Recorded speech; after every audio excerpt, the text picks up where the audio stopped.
From the start of our marriage, I've had a hard time dealing with my mother-in-law and father-in-law. They've always treated me poorly, and to make things worse, they've constantly criticized me for not being able to have children. What hurt even more was when my husband, who should have been there for me, said, "My sister-in-law is young and beautiful, and unlike you, she had kids right away." I'm honestly jealous of my brother. On top of that, my mother-in-law accused me of being infertile because she claimed I was having an affair and said she had proof from a hidden camera. So I came up with a plan. I called a family gathering, pretending it was to celebrate my nephew's birthday, and suggested we all watch the supposed evidence of my affair that my mother-in-law was talking about. When we watched it, my sister-in-law Scott and my father-in-law muttered, "I knew it," in shock. My name is Emma, and I'm 36 years old.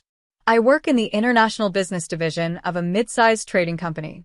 I live with my husband, Scott, who is the same age as me and works at a steel manufacturing company, along with my in-laws. We don't have any children yet. I met my husband at a dating event a friend invited me to. At that time, I was in my 8th year on the job, finally getting the hang of it and starting to enjoy my work, so I wasn't really thinking about marriage. But I couldn't say no to my college friend, who kept insisting, "You have to come." Honestly, I was more interested in the special menus the restaurants had prepared for the event than in finding someone. I felt a bit out of place compared to my friend, who was actively socializing, but it turned out she got close to a guy who was there with Scott. Apparently, Scott wasn't too interested in the event either, and had been dragged along just like me. We ended up hanging out together as bystanders, but since I thought it was just a one-time thing, I didn't exchange contact information with him. However, exactly 2 weeks after the event on a Sunday, I got a call from an unknown number. At first, I ignored it, but after work, the calls started coming every 15 minutes. I kept wondering, who could this possibly be? I was getting frustrated and was about to block the number, but before I did, I decided to answer the call to find out who was behind it. It turned out to be Scott, the guy I had met at the dating event. He said, "Oh, good, is this Emma?" I was relieved to know who it was, but I was also confused because I knew I hadn't given Scott my number. When I asked him how he got my number, he casually replied, "I begged a friend who was with me at the event to get it for me." Apparently, my friend had hit it off with Scott's friend and decided to start dating him after the event. Scott, who hadn't gotten my contact information, found out about this and managed to get my number by asking my friend repeatedly. Although I was a bit upset that my friend had given out my number so easily and that Scott had gone to such lengths to get it, we somehow started dating. A year later, Scott proposed to me. It wasn't a whirlwind romance, but I felt that I could live a calm and peaceful life with Scott, who had a gentle and endearing personality. There were no issues from my side about getting married. My parents had been living apart since I started college, but they hadn't divorced because they didn't see any real benefit in doing so. Friends and acquaintances would ask if I felt sad about it, but I had always felt distant from my family, so their separation seemed like it was bound to happen. During my college years, my parents supported me financially, so I would visit them alternately during long vacations. However, once I started working, I used my busy schedule as an excuse to just keep them updated through social media. When I told my parents about my marriage, they said they would attend the ceremony if there was one. But when I explained that we were just going to register the marriage without any special ceremony, they later sent me a generous sum of money as a wedding gift, which was more than enough for me. However, my in-laws, Rachel and Brian, weren't happy with how my parents handled the marriage. They said things like, to think they would settle their only daughter's marriage with money, how insensitive. They spoke in a bitter tone, which bothered me. But then Scott defended me by saying, "Money is definitely a sign of love. It's ridiculous for Mom, who has never worked, to say something like that. Dad should know better, considering how hard it is to earn money." Hearing him stand up for me like that made me feel truly happy that I had chosen him. But about 6 years into our marriage, things started to go downhill. The first sign was when I got promoted at work. I had worked hard in my department since I joined the company, and that year, I decided to take the promotion exam. When I passed the exam, they told me, "Emma, you mentioned in your interview that you wanted to work globally in the future, right? How about starting in the international business division to gain some experience?" I was thrilled that my hard work was recognized, and I was excited to share the news with Scott. But when I told him, he got visibly upset and snapped at me, saying, "Oh, okay. And what are you trying to say? That you've climbed the ladder, and you're some big shot now?" I was shocked by Scott's reaction and wondered if I had said something wrong. I quickly apologized, saying, "I'm sorry, I didn't mean it like that." But Scott responded harshly, "See? Playing the victim like that just proves you're looking down on me." Then he angrily threw his beer can into the trash, slammed the door, and left our apartment. He didn't come back for a week. He ignored my texts and calls, and when I called his office, they told me he was out, but at least I knew he was safe. I thought about waiting for him outside his office, but I didn't want to embarrass him. So I decided to go to my in-laws' house to talk to them about what was happening. I knew they would probably blame me, but I didn't know what else to do. Even though I showed up unexpectedly, they let me in without any trouble. But as soon as I stepped into the living room, I was shocked by Scott's angry outburst. He yelled, "What do you want now? Have you come all this way to mock me some more?" I quickly said that wasn't my intention and that I would apologize if I had caused any misunderstanding. But Scott didn't want to hear it, and my in-laws started blaming me too. They said things like, "Just because you both work doesn't mean you can act all high and mighty. Don't you know that's not how a wife should behave?" This is exactly why we were against this marriage from the start. Rachel, my mother-in-law, was just as loud as Scott, cursing at me. From there, it turned into an endless lecture about how I had hurt their son's ego. No matter what I said, they blamed me for everything. Finally, they told me, "Scott doesn't want to go back to the apartment you two shared. If you don't want a divorce, then move out of that apartment and come live here with us. We'll teach you how to be a proper wife." Looking back, I wonder why I didn't just agree to a divorce right then and there. But at that time, I still had feelings for Scott. Having grown up watching my parents stay married in name only, I think I was confused and didn't really understand what marriage should be. After I followed my mother-in-law's suggestion and moved out of the apartment to live with my in-laws, they were extremely pleased, and it didn't take long for me to understand why. It turned out that Scott's older brother, Charles, who was 5 years older, had been living with them but moved out about 4 months before my promotion. He had found a girlfriend and wanted to live on his own. Rachel, who had always adored Charles because he graduated from a more prestigious university than Scott, was shocked and deeply upset by his sudden departure. But the problem wasn't just emotional. Charles's leaving also meant the loss of his financial contributions to the household, which was a big issue. My in-laws are very vain and love to show off. They often host gatherings for relatives, serving expensive food and drinks. Charles's financial support had been their lifeline since my father-in-law's post-retirement job didn't pay enough to cover their lavish lifestyle. They convinced Scott, who had come home to vent, to move in with them, and that's how we ended up living together. Scott seemed to enjoy the sudden attention after always feeling overshadowed by his accomplished brother. When I realized this, it felt like I was finally seeing things clearly, but more problems were on the way. Soon after, Charles married his girlfriend, Nancy, who turned out to be quite a handful. Nancy was 4 years younger than Charles and 3 years younger than Scott and me. She appeared fragile and delicate, the kind of person who triggers protective instincts in men. This was especially true for both Brian and Scott, who became visibly restless whenever Nancy visited and acted like they were her followers.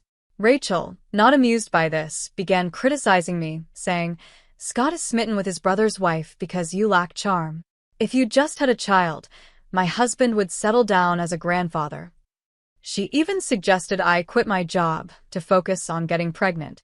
However, due to my in-laws' extravagant spending, the household expenses were skyrocketing, and Scott's salary alone couldn't cover them.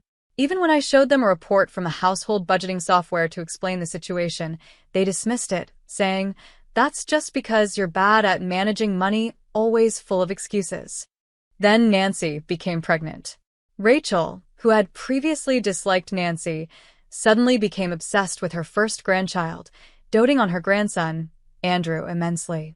She eagerly welcomed Nancy's visits, which she had avoided before, and even started saying things like, "Oh, how wonderful it would be to live under the same roof as such a lovely grandchild."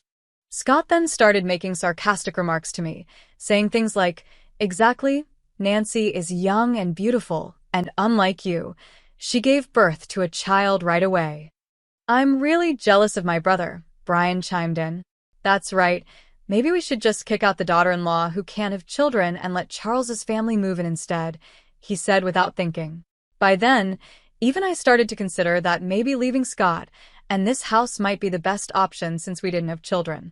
Then, as if on cue, Nancy became pregnant with her second child. Rachel's obsession with her grandchildren grew stronger, and she started treating me even worse. She came up with a ridiculous theory and said, "The reason you can't have children must be because you're having an affair. You're just worried you won't know if the child is Scott's or your lover's." I was shocked by her words and decided to ignore her. But one evening, I noticed Rachel smirking at me. Confused, I asked what was going on, and she said, "You are indeed having an affair, just as I suspected." When I questioned Brian and Scott about it, Rachel proudly declared, "I've got proof of her affair on a hidden camera. I hired a professional, so it's foolproof," and then burst out laughing with joy. Hearing this, Brian and Scott were momentarily shocked, but then, influenced by Rachel's confidence, they said, "If that's true, then it's grounds for divorce." At that point, I calmly said, "Understood." Then I will take this opportunity at Andrew's birthday celebration next week, which we've already planned, to explain the situation to all the relatives who will be there. The birthday celebration for Andrew, organized by Rachel, who loved to show off, turned out to be a grand event with a banquet hall in a hotel reserved just for us. The invited relatives seemed somewhat tired of Rachel's boasting but still enjoyed the food and drinks. As the party was winding down, I took the microphone to speak. Everyone turned their attention to me, wondering what was happening. I began, "I apologize for interrupting your conversations, but I have a brief announcement to make to all of you gathered here today."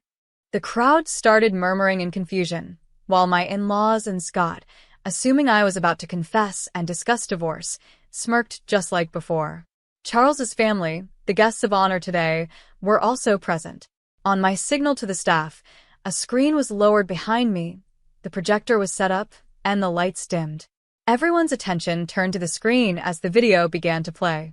The video started with footage of a shady hotel district, and as the entrance of one particular hotel came into focus, Scott, Brian, and Nancy's faces turned pale, just as I expected. However, Rachel, unaware of what was about to happen, looked around curiously, completely oblivious to the growing tension among the two of them. Then, a clear shot captured by the camera made the entire room gasp in surprise, and for good reason. The screen unmistakably showed Nancy and Brian hugging as they left the hotel. The room fell silent as the video continued, showing them sharing lingering, passionate hugs before catching a taxi. The scene shifted to the same hotel entrance, but this time it wasn't Brian who emerged holding hands with Nancy, it was Scott. Scott, Brian, and Nancy were all frozen in place, while some of the relatives murmured, "I knew it." The room erupted into whispers again. At that moment, I paused the video, turned the lights back on, and spoke into the microphone. "My announcement to all of you is exactly what you've just seen. My husband Scott and father-in-law Brian have been having affairs with Nancy, Charles's wife. The evidence was meticulously recorded by the investigation company hired by Rachel." I held up a thick file of documents, which caused more gasps from the crowd. As the noise died down, I revealed that the investigation company had actually been hired by Rachel, not to uncover Brian, Scott, and Nancy's infidelity, but to find proof of my supposed affair, so they could kick me out. Scott must have filled her head with all sorts of nonsense, making her believe such absurd things, I said, causing the relatives to look at Scott and Rachel in disbelief.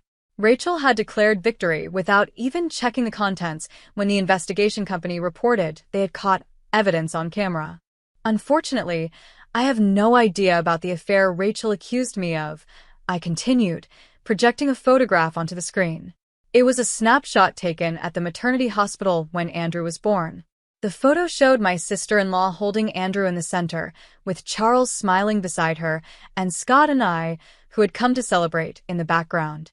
Since Rachel has always disliked me, she probably didn't have a single clear photo of me. So she sent this snapshot to the investigation company, asking them to find evidence of the daughter-in-law's infidelity. As I explained, I briefly glanced at Rachel, who looked shocked, as if I had hit the nail on the head. The investigation company, hired by Rachel, had made a mistake. They thought Nancy, who was holding the child in the photo, was the daughter-in-law they were supposed to be investigating. When they started their work, they unexpectedly captured Brian and Scott repeatedly visiting the hotel with Nancy. Believing Charles to be the husband under investigation, they reported to Rachel that they had caught evidence on camera. Rachel, thinking this was proof of my alleged affair, believed she had finally found what she was looking for. When I was first confronted with the so-called evidence, I was surprised, but then something clicked. I remembered the name of the investigation company from a credit card statement that Rachel had used. Rachel, who often spent too much, had made me get her a family card to use for her purchases, just in case her own credit card limit wasn't enough.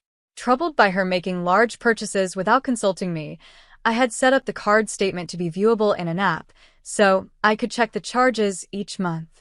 The next day, I took half a day off work and went to the investigation company to explain the situation. I then commissioned a new investigation myself. Realizing their mistake, the company eagerly accepted the task to make things right, and they quickly provided the results, which led to the evidence I presented today. As the screen was removed and the lights brightened, Nancy, Brian, and Scott all looked pale. I approached the great-aunt and uncle, whom my in-laws greatly respected, and said, "I apologize for the inconvenience, but I prefer not to expose the children to what's about to be discussed. Could someone please take them to another room?" The great-aunt and uncle immediately approached Nancy, took Andrew, and handed him over to their own children. The other children were also led to another room by several women, leaving behind furious relatives, a stunned Rachel, and a bewildered Charles. Only Nancy, Brian, and Scott remained, shrinking under the stern glares of the relatives. Then, Rachel, who had been trembling, suddenly leaped towards Nancy, shouting, "What have you done? Betraying me and Charles with Brian and Scott." She lunged at Nancy, but several relatives rushed to stop her. Nancy was already petrified, and Brian and Scott were similarly frightened. Finally, I decided to deliver the last blow. Given the circumstances, I will be divorcing Scott. I apologize for any inconvenience caused to everyone here. According to the investigation company, the improper relations between these two have been ongoing and not just recent. Reconciliation is impossible. I made the announcement, then pretended to stumble as I added, "After reviewing the investigation results, I've been tormented by the thought that Andrew, and even the child Nancy is currently carrying, might belong to Brian or Scott." The remaining women in the room rushed over, rubbing my back and taking my arms to support me, saying to the two of them, "You are all shameless and disgusting." "Poor you," they started cursing. The men looked on with disdain, surrounding the two with cold stares. Brian and Scott could do nothing but stand there, silenced by the disapproval, while Rachel continued ranting and Nancy sobbed. The fallout from my revelation that day spread quickly. When Charles found out that his wife had been cheating on him with both his brother and father, he was in shock for a while. But as he started to regain his senses, he began to seriously doubt Nancy's claims that Andrew and the baby she was carrying were his. Nancy pleaded desperately, saying, "That's just a lie. Both Andrew and the baby are undeniably your children." However, once suspicion takes root, it doesn't disappear easily. Taking advantage of a moment when Nancy was off guard, Charles used a paternity test kit he had ordered to check their father-child relationship, and the results came back positive. Even when confronted with the results, Nancy stubbornly refused to admit to cheating, frustrating Charles to the point where he contacted her parents. Caught completely off guard, Nancy's parents couldn't believe the story Charles told them, so they came to my office demanding an explanation. Though I found it bothersome, I knew I had to deal with this eventually, so I took the next day off and went with Nancy's parents and the couple to the law firm I had hired. When the lawyer, Richard, showed them the related documents and the infamous video, Nancy's parents were speechless. Seeing this, Charles triumphantly declared, "See? I told you she betrayed me, cheating with both my brother and father. It's clear neither Andrew nor the baby she's carrying are mine. But Richard interrupted him sharply, saying, "Would you mind discussing that among yourselves? You're here not to discuss who the father of the children is, but to address the issue of child support." It was obvious that Richard wasn't taking sides, but what shocked me more was Nancy and her parents' reaction. Nancy retorted mockingly, "It's your fault. Scott cheated on you because you were always working and not being attractive enough, right? It's your own doing." I calmly replied, "Is that so? Then we'll have to let a third party decide." "Who's right?" "Maybe a judge will decide." When I mentioned a trial, Nancy's parents turned pale, and it was no surprise. Both of them were teachers at a prestigious girls' school in the area, and the idea of their daughter, who was supposed to represent the ideal of a good wife and mother, being involved in such a scandal with her brother-in-law and father-in-law would ruin their reputation. As soon as they heard the word trial, Nancy's parents immediately begged, "We sincerely apologize." But to me, at this stage, an apology from anyone didn't matter. I glanced at Richard and stood up, signaling the end of the meeting. Later, Richard informed me that after I left, Charles, Nancy, and her parents caused a huge uproar, but they finally left after Richard threatened to call the police. Not long after, perhaps as a way to keep things quiet, Nancy's parents transferred a large sum of money through Richard. Given how things turned out, what happened to Charles and Nancy didn't concern me much, but around the same time, I found out about the fate of my in-laws through Scott, who had also demanded a division of assets. According to Scott, Charles filed for divorce and refused to pay child support for Andrew or the unborn child unless a DNA test proved he was the father. He even declared he would file for denial of paternity as soon as the child was born. Fearing the worst, Nancy's parents, against her wishes, forced her to undergo prenatal testing. It turned out that the father of the unborn child wasn't Charles, but shockingly, it was Scott. Even more, it was revealed that Andrew's father was Brian, making the situation beyond repair. When Rachel, who had doted on Andrew, found out he was actually her husband's child, she had a mental breakdown. She aged rapidly and is now almost bedridden, with Brian taking care of her around the clock. Brian told his father-in-law, "I won't look after you in your old age, get Scott to do it." Unfortunately, most of Brian's retirement funds had been spent on luxury brands and jewelry for Nancy in an attempt to win her favor, leaving almost nothing behind. As a result, with their inheritance depleted, Brian and Rachel, now abandoned by Charles, turned to Scott in desperation. But Scott, already burdened with my asset division claims, was reportedly being pressured by Nancy, who had been divorced by Charles. She was demanding that Scott marry her, insisting, "Now that it's come to this, you're going to take responsibility for both the unborn child and me. I'm sorry for everything that's happened. I apologize, so please give me another chance." "I love you, Emma." Scott begged for forgiveness, but it was clear he wasn't seeking my love, he just wanted my financial support and someone to care for his parents for free. Since I had no lingering feelings for Scott, I instructed Richard to convey my final decision and blocked all contact with him except through one social media platform. Eventually, the divorce was finalized, despite some disputes. The asset division was paid in full in 2 installments. According to Richard, Nancy continued living with my in-laws, pretending to be Scott's wife, even though she wasn't officially registered as part of the family.